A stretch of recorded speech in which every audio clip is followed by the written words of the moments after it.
Marte tem duas luas, Phobos e Deimos, e além da forma bizarra, não há nada de especial nelas, exceto por uma coisa.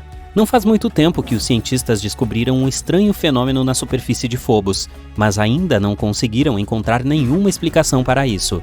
Do que se trata? E o que isso nos diz sobre a história do nosso sistema solar? Vamos descobrir. O astrônomo americano Asaph Hall descobriu Phobos e Deimos em 1877. Você sabia que todos os planetas do nosso sistema solar receberam nomes de divindades gregas e romanas? Por exemplo, Marte, ou Ares, é o famoso deus da guerra.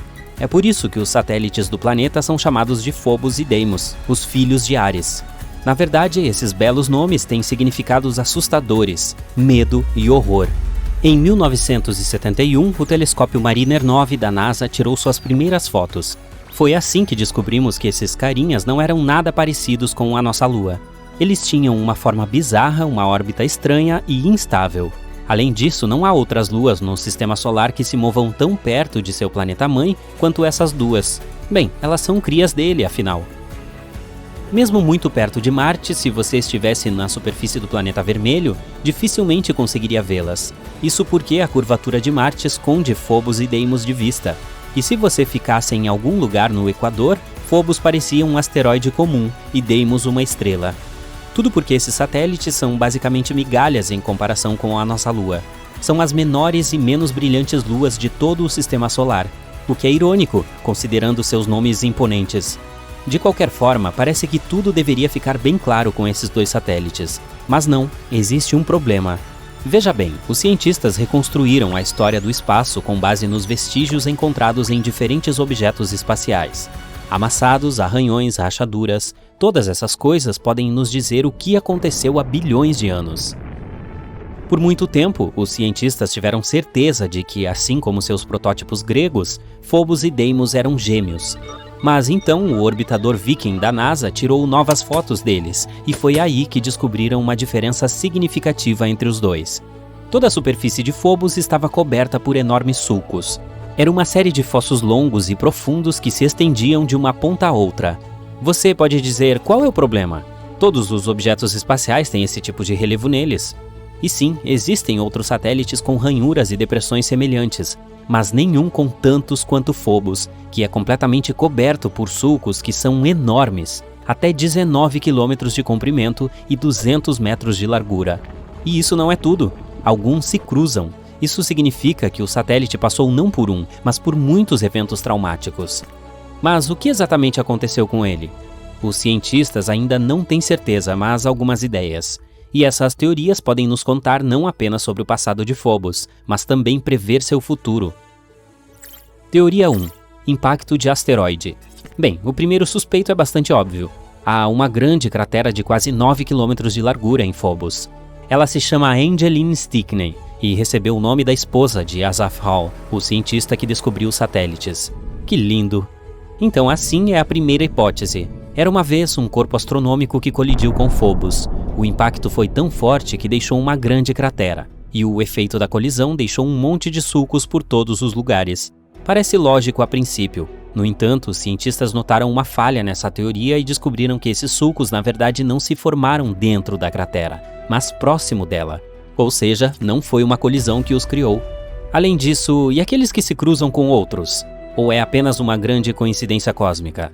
Bem, a busca pela verdade continuou. Teoria 2. Phobos é assim por causa dos detritos espaciais. Sim, há uma diferença entre essas duas teorias. Nesse caso, os sulcos não são consequência direta da colisão. Em vez disso, é mais ou menos assim. Algo colidiu com essa lua. O impacto fez com que muitas pedras fossem lançadas ao espaço. Algumas se perderam no universo para sempre, mas outras eram pequenas o suficiente para serem puxadas de volta para Phobos. Passando ao lado dele em um ângulo agudo, poderiam colidir com ele, saltar e assim seguir. E como a gravidade de Phobos é muito fraca, talvez as rochas não conseguiram colar nele. Em outras palavras, foram continuamente puxadas e empurradas por muitos e muitos anos. Esta teoria explica os sulcos que se cruzam. É porque as pedras caíam nesses lugares o tempo todo. Parece bastante lógico, mas tem um outro problema. Não vemos nenhum pedregulho em Marte ou na superfície de suas luas, e todos esses detritos deveriam ser capturados pela gravidade e permanecer em algum lugar na órbita do planeta, ou ainda simplesmente se tornar uma parte de Phobos. Em outras palavras, se isso fosse verdade, encontraríamos evidências dessa teoria sob camadas de poeira. Mas não foi o que aconteceu. Portanto, essa explicação também não satisfez os astrônomos, que continuaram a procurar o culpado. E se os sulcos não têm nada a ver com a cratera Stickney? E se o verdadeiro motivo era outro, como algo ainda mais forte? Poderia ser o próprio planeta Marte? Teoria 3. Marte é o grande vilão. As hipóteses anteriores dizem que Phobos e Deimos eram originalmente pedaços dele. Em algum momento eles se separaram e viraram satélites, assim como a nossa Lua. Mas e se não foi esse o caso? Observações feitas pelo Mars Global Surveyor da NASA mostram que os satélites gêmeos são compostos de elementos encontrados principalmente em meteoritos e asteroides. E se Phobos e Deimos forem asteroides? Há um cinturão de asteroides entre Marte e Júpiter. Dado o tamanho, a forma e a composição de ambos, os cientistas sugeriram que podem ter pertencido a esse cinturão um dia. No entanto, em dado momento eles saíram voando e a gravidade os puxou para Marte. Esse fenômeno é chamado de captura de asteroides. Porém, isso é muito estranho. Sim, não é incomum, mas esses dois estão voando perto de Marte há bilhões de anos? É estranho que suas órbitas tenham permanecido as mesmas. Além disso, a atmosfera do planeta é muito rarefeita, por isso dificilmente poderia capturar asteroides. Em teoria, eles deveriam ter se separado de Marte na primeira oportunidade. No entanto, não foi o que aconteceu. Isso significa que, de alguma forma, ficaram presos, e Marte imediatamente começou a destruí-los. Sim, uma reviravolta inesperada. Nessa versão, o planeta acaba se tornando um vilão. Ao estudar o passado, encontramos algumas evidências de danos futuros. As misteriosas ranhuras de Phobos podem ter sido causadas pelas forças de maré entre ele e Marte. A Lua e a Terra também têm isso, ambas sofrendo ligeira distorção.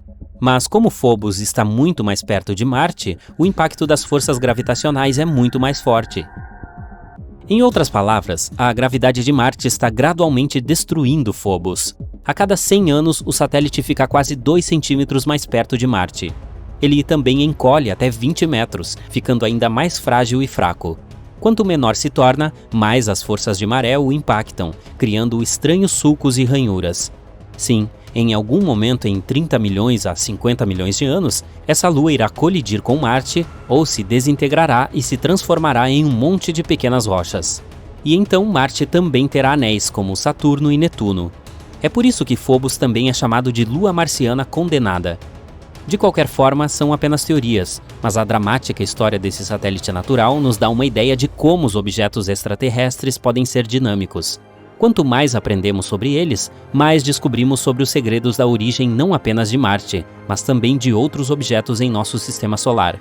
Se um dia realmente colonizarmos Marte, estudar suas luas pode nos ajudar muito. Vamos torcer para que a próxima missão Mars Moon Exploration revele segredos emocionantes que as luas marcianas estão escondendo.